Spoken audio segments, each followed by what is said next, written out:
Yeah, I guess we might as well get started. Kia ora koutou. Thanks for coming along this afternoon. It's my pleasure to introduce Craig Cliff, who has kindly agreed to provide us the OERC seminar this month. Craig is a few months into his role as the Net Zero Carbon Program Manager at the university. He comes to us with an extensive background in project management with the Ministry for Education. But what I found more interesting is he is also an accomplished novelist, and he spent time at the university as Robert Burns Fellow back in 2017. So hopefully that brings some creativity and some imagination to how the university will navigate this transition. And so I'll hand it over to Craig, and he'll talk about the challenges and the opportunities associated with that program. So please join me in welcoming Craig. Thanks, Sean. Kia ora koutou, ngā mihi nui kia koutou. Ko Craig Cliff toku ingoa he kai whakahaere hōtaka hua waro kore aho. So hua waro kore, net carbon zero. That's that part of my job description. What I want to do today, I'll talk for about half an hour and hopefully leave plenty of time at the end for questions, for you to lay down your challenges, give me your bright ideas, and hopefully that can be the start of other conversations that we have. So I'll ask if you leave your questions to the end so I can get through my prepared part as succinctly as possible. What I want to do with the forthcoming slides is kind of go back over a little bit about the who am I, why am I here, and why was I really drawn to this role as the Carbon Zero Program Manager for the university. What do I bring to the role? What does net carbon zero actually mean? Some international, national and local contexts, and then look at where the university is at the moment and where it's going, and thinking about some of the challenges. Given it's an OERC seminar, I'll spend quite a bit of attention on energy relative to the other emissions that the university is responsible for. Also, welcome to everybody out there in the internet. Had a few people from Canterbury looking to join in and see what we're doing down here in Otago, so that's really cool. One of the themes I'll bring up again and again is connections. So it's really exciting that there's kinds of networks out there. So who am I, and where do I come from, and where do my values begin? It sort of begins with whānau. So that's my daughter and my son, Leah and Kyle, they're 6 and 8. And being a parent, it's easier to think intergenerationally, thinking about education, having spent, as Sean mentioned, the last 11.5 years at the Ministry of Education, again, thinking about what does one generation pass on to the next. My favourite definition of education is a conversation between one generation and the next about what's important. So it's unsurprisingly that a lot of the courses around the university have a component of sustainability and thinking about climate change and thinking about reducing our negative impact on the environment. So my background is in public policy and infrastructure management. One of the questions I got asked by the Ministry of Education probably 4 or 5 years ago now is, Craig, can you define what a quality building is for teaching and learning? And that's the sort of model here, Te Harato, evolved from that, where we, as the Ministry of Education, had spent a lot of time thinking about the fitness for purpose of a classroom and its conditions, so how much life do its components have left, but we hadn't really at the centre ever been empowered to think about the running costs and the environmental impact of operating those facilities for the purpose of education. And it was really a revelation to me to be, in my working life, to be involved in something that I was, had a passion for sustainability, and I wanted to do more of that. And it wasn't enough that it was only 1/3 of that Venn diagram. I wanted to spend more time there. On my parallel career, as Sean mentioned, I've published 3 books. The 3rd book, Nailing Down the Saint, I broke the back of when I was down here in 2017 as the Burns Fellow. It's a novel about fatherhood, Hollywood and levitation, but there's also a subplot in there about an eco-terrorist group who's going about trying to make the right change but doing it in the wrong way. So I've clearly been thinking a lot about this, and then this job came up here at the university where we can kind of bring some of those strands together. So it's about tackling climate change, not just within the boundaries of the university, but leveraging our connections more broadly to make change bigger than just we can affect within campus boundaries. It's about connecting what we do to research, both being informed by research, but also supporting that next generation of research. And obviously that teaching and learning element, and also bringing some things from the writing side, so creativity, curiosity, innovation, courage. You might say, well, how courageous is it to write a novel? Well, when you spend 7 years writing a book and it doesn't make any money, it's either courageous or stupid to write another one. So taking a step back and thinking about the international, national and local context. So there's a whole other seminar, a whole course to talk about the history of the science of climate change, which I don't have time to go into here. But starting off, to kind of answer the question, why is there this rush of institutions and nations making commitments to reach net carbon zero? Why is there a cluster around the year 2030? Some of that can go back to the Intergovernmental Panel on Climate Change, their 2018 report where they said, guys, you've got a dozen years left before it kind of gets out of hand. We need to stick to 1.5 degrees of warming above pre-industrial times. So funnily enough, 12 years from 2018 is 2030.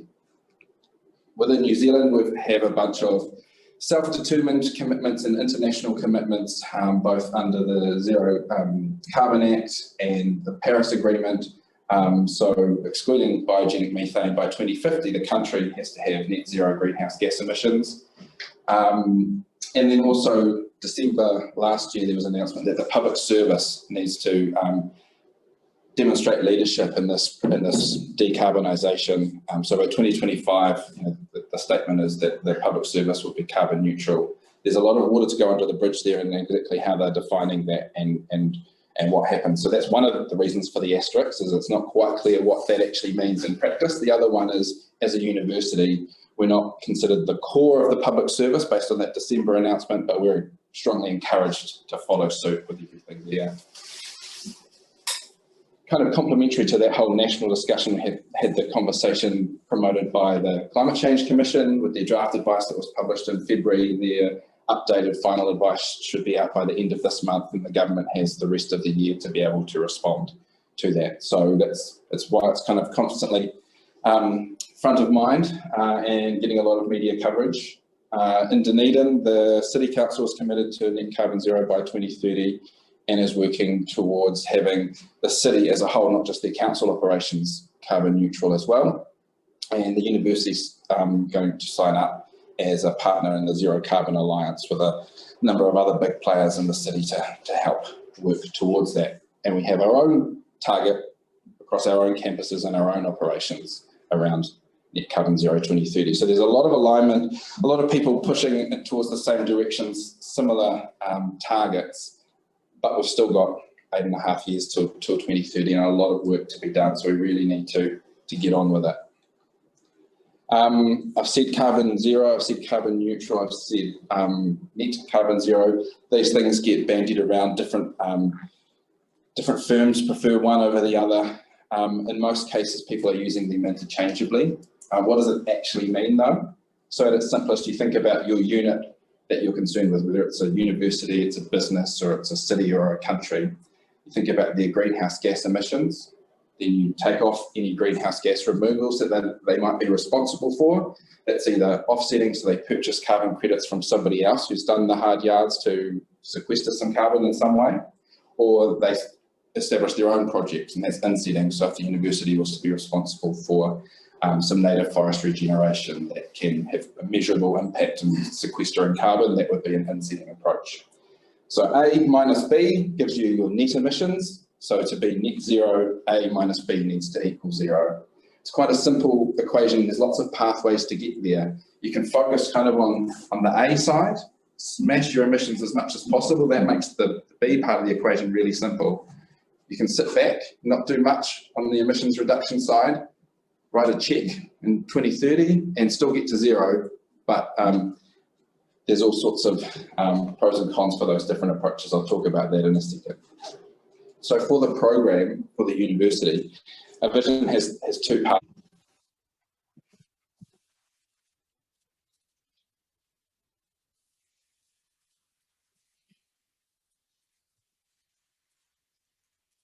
Okay,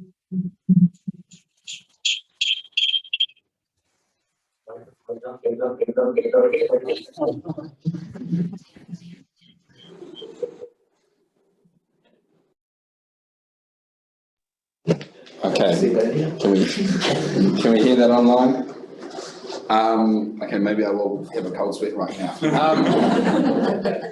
So we need to think about what we do to reduce emissions. So if we stop using electricity, then all of our video conferencing would stop working, but it would be zero emissions, but it wouldn't really help us deliver on this.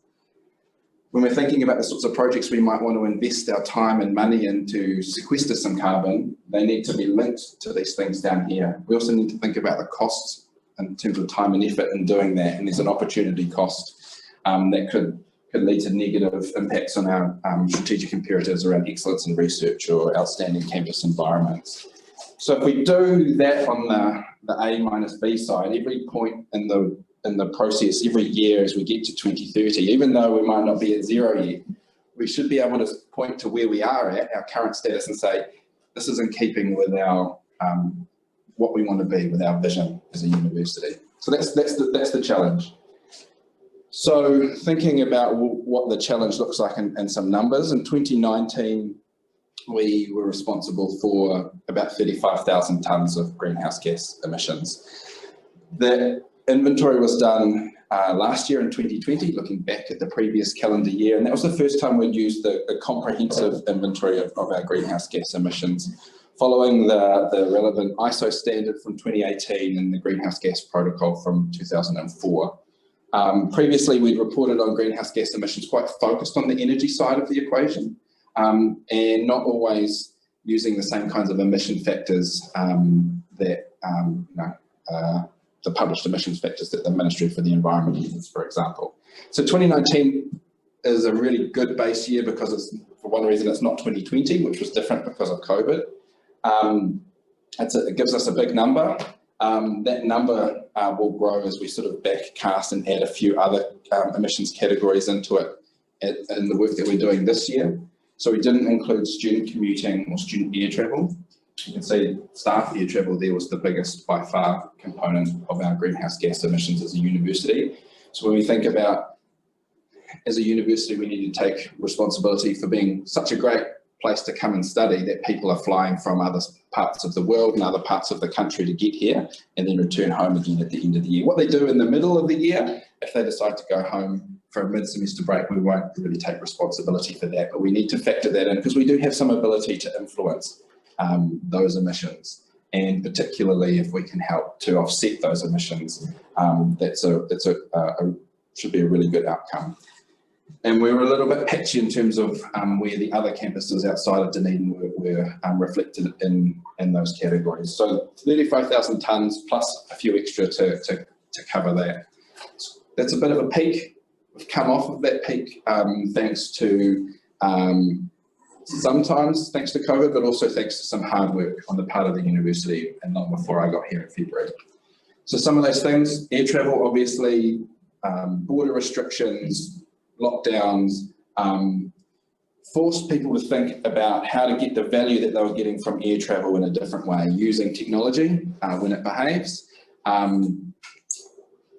And what we saw was that, significantly in 2020, our emissions were way down from that category. But how do we make sure it doesn't bounce right back up to where it was before? So through a mix of policy settings, financial budgets, and possibly looking at, in the future carbon budgets as well, because there's different, it's not just about how much you spend on the flight, it's the sorts of flights that you're taking. It's important as well. And if we can squash our emissions and keep them at a level sort of at least 2/3 or 3/4 reduction from that peak in 2019, there's a lot of demand internally from staff to be able to offset that residual travel amount. So we're looking at how that might happen as well. In terms of food, so that was another biggie, depending on whether you split air travel up into domestic and international, it was either the 4th or the 5th biggest emissions contributor for the university. But things like the Mindful Mondays within the colleges, where just by having a meat-free Monday, that was, we estimate that could reduce the annual emissions from food for the university by 11%. So that's really sizable impact, and can be linked to other aspects of our strategic imperatives as well. It's not just about carbon reduction. We're also on the IT side, better supporting the chefs to be able to see the carbon emissions from the menus that they create, and that might flow through into signage as well. So in sort of the buffet scenario, you could be able to see the carbon emissions of the different choices that you're presenting and be an informed consumer. Waste from operations is a really good news story for the university. Significant reductions kind of from a peak in 2012. The drivers there, one of the big ones is around partnership and the way that we've changed the contract with waste management to be jointly incentivised to reduce waste, rather than the waste management contract being geared towards I get paid for the number of bins that I empty, which means that they love waste. We've flipped that on its head and say you need to work with us to help reduce that level of waste, and you'll be guaranteed a level of payment. And then travel. So if you're staff or students, you would have seen and been invited to participate in our travel survey last month. That's a really useful, again, another baselining exercise to be able to see. We have surveyed staff previously, most recently in 2019, but this was the first comprehensive survey of students about how they're getting to campus. And so this is going to be really useful when we step across into the Zero Carbon Alliance for Dunedin and those sorts of conversations, and talking with the City Council and thinking about how we can encourage active modes of transport, ride sharing, public transport, those sorts of things, to have that level of data and be a voice on behalf of staff and students to be able to get better support for those lower emissions options to travel to and from campus.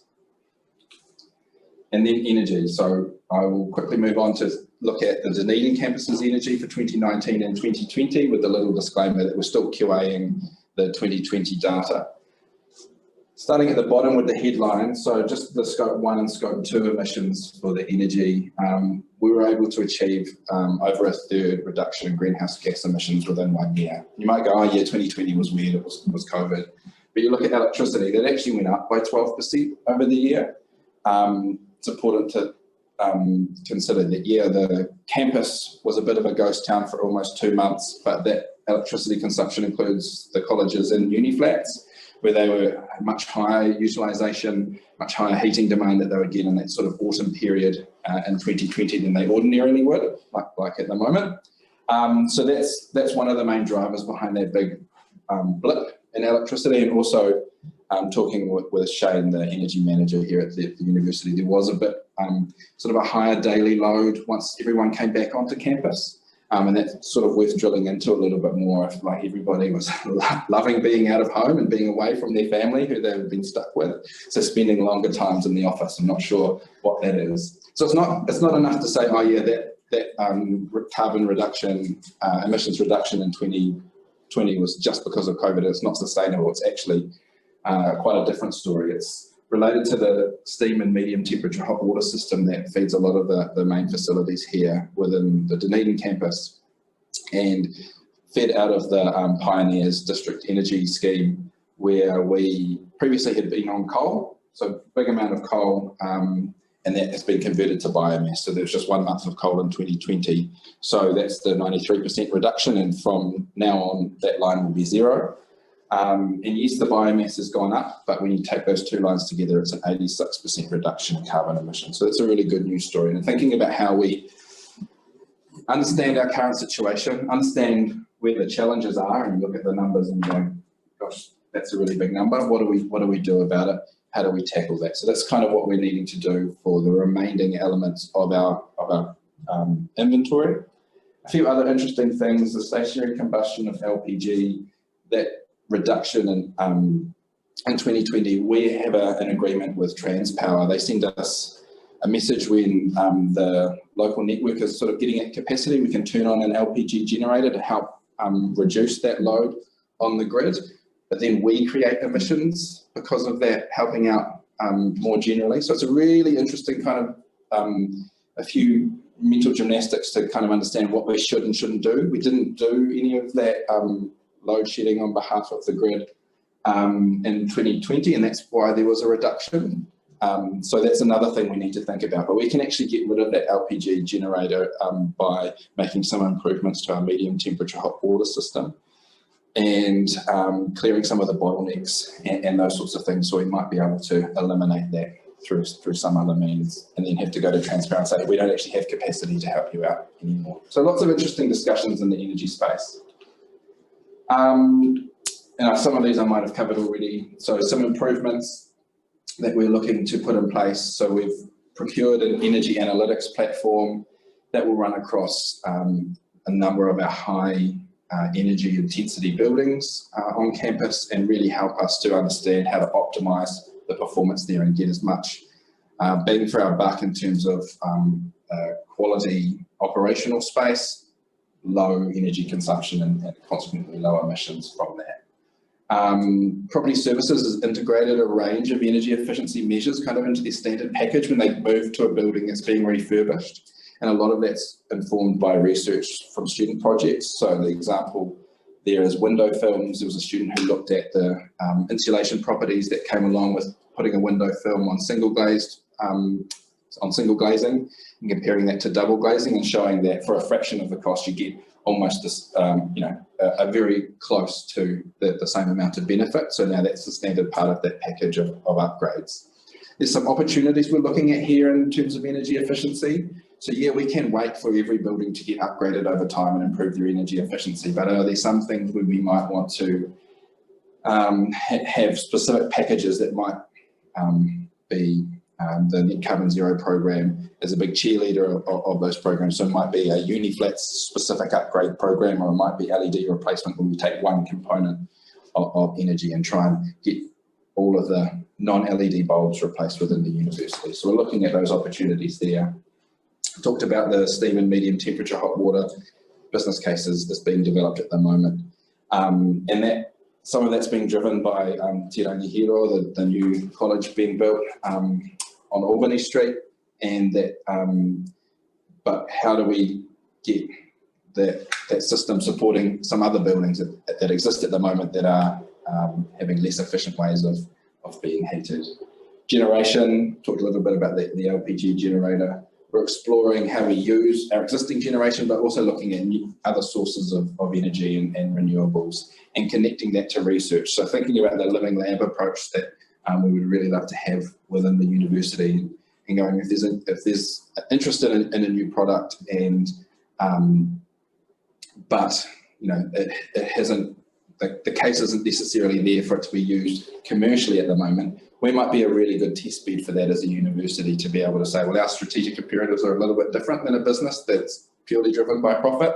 If we can link it to student projects, then suddenly it starts to tick a lot of boxes. And that comes to that last point around connections. There's a number of connections. It's amazing. Every week I sort of discover some other amazing opportunity, amazing work that's happening out there in the university that I can piggyback off of. And we can get our operations to be a lot more less degenerative and more regenerative through connecting to this work. So the example would be the Green Hydrogen Initiative.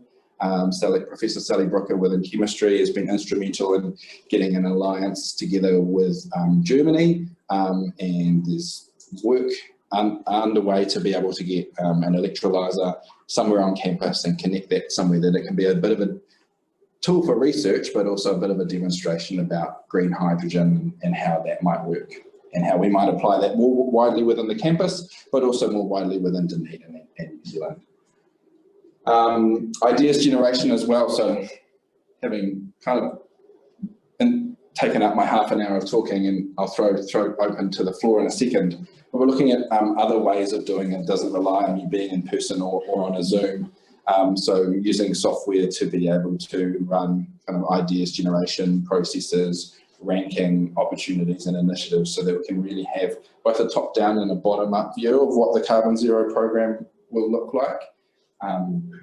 And as I sort of said, there's all these connections out there, and there's new research happening every day, so we need to be able to be nimble enough to respond to that. So just one last slide to kind of leave you with an image of what the challenge of having a net carbon zero program for the university and how we're going to tackle that. We have I've grouped the themes of our emissions categories into 6 themes, and they all blend into each other a little bit, which is deliberate. So we've got air travel, which I've talked about. We've got our other modes of transport, how we can decarbonise those as much as possible. And there might be some interplay, so moving people out of planes and onto trains or what have you.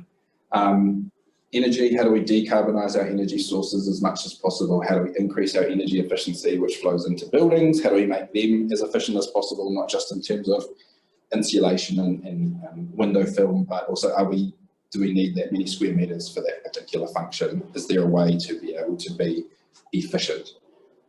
Minimising construction and demolition waste, that's 50% by many estimates of the waste to landfill in New Zealand comes from construction and demolition, which then once it goes into landfill and degrades, that creates emissions as well. So we need to be really mindful about how we upgrade our campuses and be really cognizant of the impacts that will have. Waste as its own category because our daily operations creates waste as well as construction and demolition. And the final one is food, which I've talked about as well. So 6 themes there around emissions reductions. Then we have to think about how we establish projects that leverage our connections already on the research side. So if botany's dealing with doing research in native forest regeneration, how do we partner with those research projects and ensure that there's a carbon credit creation stream to that project that can then link in with all of our strategic imperatives, and on that carbon removal side of the equation we can be able to net off the hard to abate emissions there. In the interim, while some of those projects get on stream, do we need to look at purchasing carbon credits from other people? So we have to investigate that carbon offsetting stream as well. Around the outside of all of that, we've got our connections. So we've got connections to research and teaching, which I've talked a lot about, connections to the wider sustainability goals. So how do we do this? And this kind of links in with that theme of the just transition. So thinking about our equity framework, thinking about those kinds of things, we need to make sure that the pursuit of this net carbon zero target is actually it's a rising tide that's lifting other boats as well, rather than being sort of myopic about this focus on reducing emissions and leveraging our local, national and international partnerships. Then around the outside, this is the kind of in some respects, some people might think it's the most boring part, but I think it's the most critical part is around data and reporting. And probably where we have the biggest duty to take in the shortest amount of time to be able to get, accurate measurements, certification, verification of our what we're emitting and what we're responsible for removing, so that we kind of, we want to be really transparent about what we're doing, how we're doing it, how we're tracking, and we need to be open to criticism, and we need to be kind of really bulletproof. If we get there and we claim that we're net carbon zero, we really need to be able to demonstrate that and have everybody pour over our numbers. So we need some systems, and we need the raw data to be able to support us to do that. So in a nutshell, or a wheel, that's the net carbon zero program as it's shaping up 3 or 4 months into the job. Now I'll open it up to the floor, and if you're on Zoom, you just unmute and we probably will be able to hear you. Hopefully, he says, putting his faith in IT. But yeah, so if you've got any questions now, the floor is yours, but also if you don't want to speak out now, or you have an idea while you're walking the dog or gardening, doing anything but being stuck in traffic probably, you can email the Net Carbon Zero email address as well. Well, thanks very much. That was excellent. So we'll turn it over to questions, and in the absence, I guess the person, flip things around, the person online gets in first. So this question is from Christina, which I assume is Christina Cleghorn up in Wellington. You've mentioned the Dunedin-based Meat-Free Monday initiative. What else are you doing about greenhouse gas emissions from food across the 3 campuses? Yeah, that's a good question. What are we doing about it, Ray? No, I think it's one of the areas where, coming from my background, infrastructure management, food's a really new territory for me.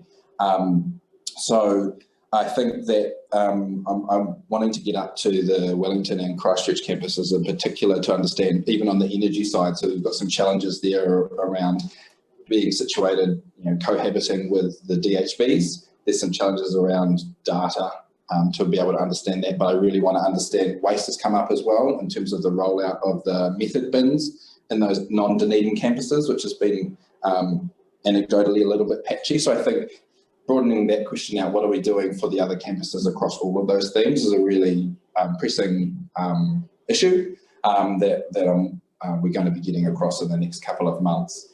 In terms of food, I think we want to be able to, by being open and transparent about some of these pockets of good practice, if we can share that as well, then we can see where the gaps exist and that we can fill those. Sitting down with Martin Jones, who looks after the food outlets here in the union, there's a real challenge in terms of food, in terms of supply and demand. So with all the will in the world, he can create a fully vegetarian, fully vegan, low emissions menu, put all of that food in the cabinets. But if the demand's not there to sell all of that, then it creates food waste. So there's an interesting dynamic there that we need to kind of always be pushing, the demand so that informed consumers know the choices that they're making, and that demand is matched by supply, but we're not creating another problem. We're pulling one thread and unraveling something else. So it's a complex issue that we're not going to shy away from. Now I sound like I come from Wellington, I think. Questions from the room? Do you think with the Walk Your Wheels campaign, which could be kind of seen as like anti-bike on campus, do you think that's going to have a detrimental effect on the shift from petrol-based travel to like carbon-friendly? And will you be assessing people and whether that affects how they choose to travel to uni? Yeah, it was really interesting to see that policy reaffirmed in the last week or so. Just personally, I ride a bike into campus, and I find I understand where that side of the argument to say that the Walk Your Wheels campaign might limit the demand for cycling as a method of transport on campus, or to get to campus and around campus. And the City Council was kind of saying that about the university as well, that I think we haven't yet had the data that we have from the student survey to be able to bring that to those arguments as well. But I think, yes, it's another one of those areas that I can see the other side, the health and safety concerns about, if we do have cyclists racing, from one end of the campus to the other because they need to get to a lecture, probably the person who's delivering the lecture is the one running late. We don't want to have, the campus being unsafe and thinking about their outstanding campus environments, but there's a lot of campuses in the world where they're riddled with cyclists and mixed modes of transport. So I think it's going to be something that comes up again. Okay, we'll take one more from the room and how do you a couple deal online. with externalities and internalising things? Obviously, students' behaviour in flats is going to probably sit outside the scope of the university at the moment, but the university can still influence that. Yes. And we have issues with university overreach into flat environments, and so how, without sort of saying that's university emissions, how can the university try and reduce those emissions, even though it won't show any difference on the numbers? Yeah, I think that's a really good question, and it's really important to remember that whilst the Office of Sustainability isn't massive, it's not just about the Net Carbon Zero program, and sustainability isn't even just about environmental sustainability. It's much broader than that as well. So we've got Ray, we've got Jess, who's the lead for engagement, and we've got the 6 Te Kura, the student leads for sustainability, and they.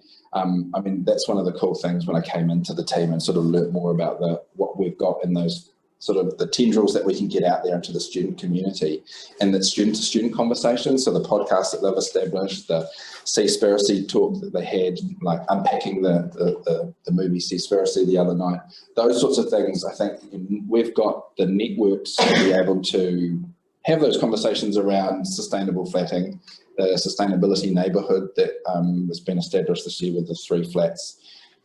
and it's not just about having a nice garden with some vegetables in it. You know, there's actually, that's the living lab approach in practice. But if it ends with those 3 flats and it's a good story and it's a nice paper that someone's able to publish, but it doesn't influence, you know, it's not like the halo effect where the flatting communities around that are influenced in some small way. It's not like everybody's going to be doing everything that might happen at the sustainability neighbourhood. So I think we do have a lot of tools at our disposal to be able to have those conversations. And I mean, taking the words out of Ray's mouth, the sustainability neighbourhood wasn't a sort of a top-down idea. It came from student demand saying, I want to live more sustainably, but the fact is I've got 5 other flatmates who don't care about this, or I've got issues with my landlord who won't let me plant a garden. So how can I be supported to do that? So that's where, you know, coming through with these ideas, they won't fall on deaf ears, even if there's no carbon reductions from my greenhouse gas inventory. I think that we really need to have a kind of porous boundaries between these projects. Yeah.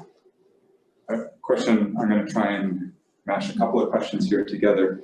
Sort of the first one, sort of looking at the balance between those deeper kind of changes versus the smaller incremental ones, and as a way to avoid some of the lock-in, but also how might that fit into what you see the emissions profile or the emissions reductions looking like in 2030 in terms of the relationship between actual emission reductions versus offsetting, and what that balance might look like.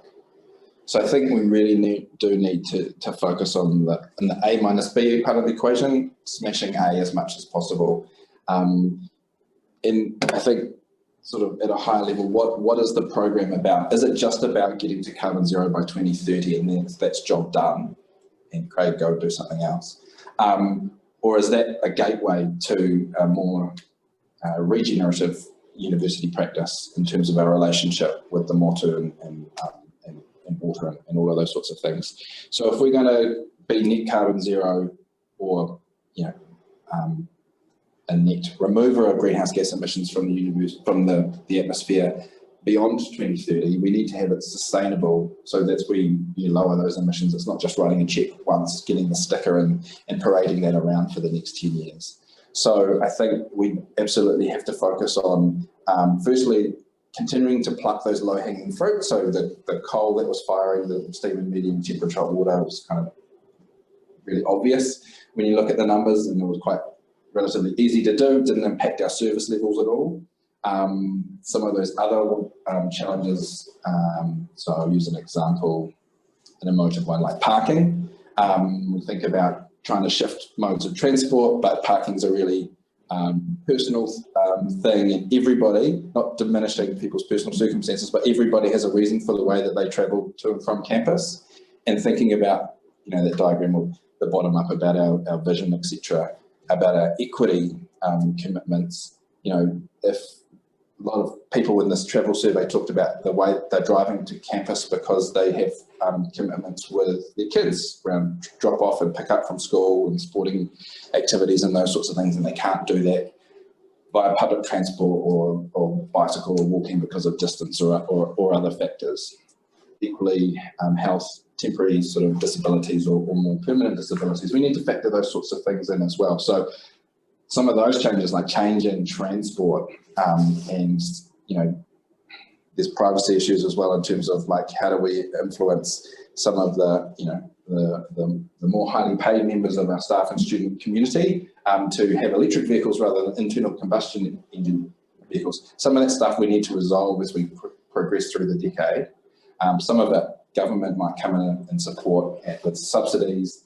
This is like if we do get a bit of a big bang in terms of increasing the renewables within the energy grid, and so the electrons that are coming out of the plug increase from on average 80% renewable to up close to 100% by 2030. That might be a really substantial thing. So we need to, I think the message is we need to be really nimble but courageous about how as a program we tackle those conversations. But it's about squashing as far as we can, and there will be hard to abate emissions. So if I was a betting person, I would say that it wouldn't be probably 100% renewable electricity by 2030. But it might be really close, but there will still be a line there that we're having to offset. How do we link that practice to the practice that we already have at the moment? So some of the work that we're doing, I was talking with the Coastal People Southern Skies Centre of Research Excellence last week, and all of the work that they're doing with iwi groups around planting for water quality improvements around coastal waterways. Great. How do we get in there? And it's not about us coming and scooping up all of the carbon credits, but creating another income stream for those community groups, and we get some benefit out of that as well, because we're already involved. But this leveraging those kinds of opportunities, that's the offsetting or the insetting approach that I think fits with our reason for being as a university, rather than just being, getting out the checkbook. Maybe one more question. Hi. A couple of months ago, I was speaking with a colleague who's responsible for buying sort of very large-scale, energy-intensive equipment. And one of the things that he said was it's difficult for him because his budget has to do with equipment, not energy. And so he would have to make a case for buying the more expensive but more energy efficient and sustainable equipment. So are there things that can be done through your office to make sure that the right incentives are aligned such that, the university saves overall with that more expensive stuff, but you get a hit, right? Like how do you sort of smooth out that process so people have incentives to make the right decisions? Yeah. Take that one if you like. Yep, and I've got a few things to say too. You go first. Okay. So at the moment, one of the other big programs we're working through is the procurement and supply chain program, and that would absolutely be within the scope of that type of project. We're looking at the ways and the structures and the processes we are using for procurement supporting our broader strategic goals, such as reducing our emissions. I'm surprising the way you described it, that doesn't actually fit with current practice, where sustainability is quite a strong feature in the percentage weighting on most procurement processes. So. And the other things that we can add into that equation is data, to be able to bring something alongside of, being able to compare two different products. Well, both of the vendors will have their glossy brochures, but is there some kind of independent view of what that will actually mean in use here at the university? So having some functions kind of sitting within the Office of Sustainability to be able to help with those decisions, or be able to point you in the right direction. And this is one that kind of links to that question about offsetting. There is an interesting dynamic there that once we have certified something as net carbon zero, and then we go and we purchase a whole bunch of equipment, and that creates a real hill to get over. That there's a financial cost there if we're going to keep that, and we have to get more offsetting. So every tonne of carbon that choice is creating, we will be kind of pinged for that financially if we want to maintain that carbon zero status. So that's something I think that will take a little bit of time to bed in within the university's processes. But you can see, like with air travel, if we say, okay, we want to lock in and we want to go from 12,000 tonnes down to 3,500 tonnes per year, and we've locked in our financial budgets, then everybody's kind of trying to find workarounds to be able to do that. But if we have made a commitment to offset that 3,500 tonnes, but with no kind of limit on how much we're offsetting, and we actually emit another 1,000 tonnes because we find other ways to fly outside of those budgets, but we still capture it, then there's 1,000 tonnes that we need to offset over here, and we'll be looking to go, well, where did that come from? And that recognising that financial penalty. So there's some interesting sort of market dynamics that might come in as well, but we're at the starting gate for that conversation. All right, one final question. You've been busy, I can tell you've been quite busy in the 4 months you've been here, so that's great. I was just wondering what impacts COVID has had on the way the campus was run during that COVID lockdown, and what you can learn from that to sort of, air travel, I'd suggest, has probably disappeared in that time period, and whether that could be, utilised for solving some of these challenges you've got? I think what's one of the useful things about COVID is it's able to demonstrate that how quickly we can change when we need to and when the stars align. And I think one of the challenges, sort of going back to that, one of those early slides about the history of climate change and why suddenly some of the stars start to be aligning now or over the last 5 years. But how do we bring that same kind of energy when we've got a pandemic to the climate emergency? And so I think that there's some lessons there to be able to say, hey, we could deliver our courses with a mixed model of remotely and in person. Thinking about air travel, there's been some really interesting stories about behaviours that were driven by policies around us being predominantly an in-person delivery. So yeah, you can go to Europe for a conference for a week. You need to come back for a week to do teaching, and then you can go back to Europe for another conference. Rather than now, we can actually learn the lesson that there are ways to be able to deliver that week's worth of lectures remotely, pre-record those kinds of things, so that you've got one flight there and one flight back rather than two. And in that middle, that middle week, how do you maximise that so you get in some of those other networking arrangements and those kinds of connections? And that's actually better for the traveller as well, because nobody enjoys sort of losing effectively 4 days out of 3 weeks being in a plane. Unless you've got newborn children, I did find that changed my perspective of a plane journey. You get someone bringing you food and you get to watch movies uninterrupted with as much, but apart from that slice, there's better ways to be able to do that. So we can still travel, but how do we get high value from those emissions that they're responsible for? So yeah, I think we haven't finished digging into what COVID taught us. That's a short answer. Great. Well, thank you, Craig, for dealing with our technical difficulties, and all those people online for dealing with our technical difficulties. Certainly give lots to think about.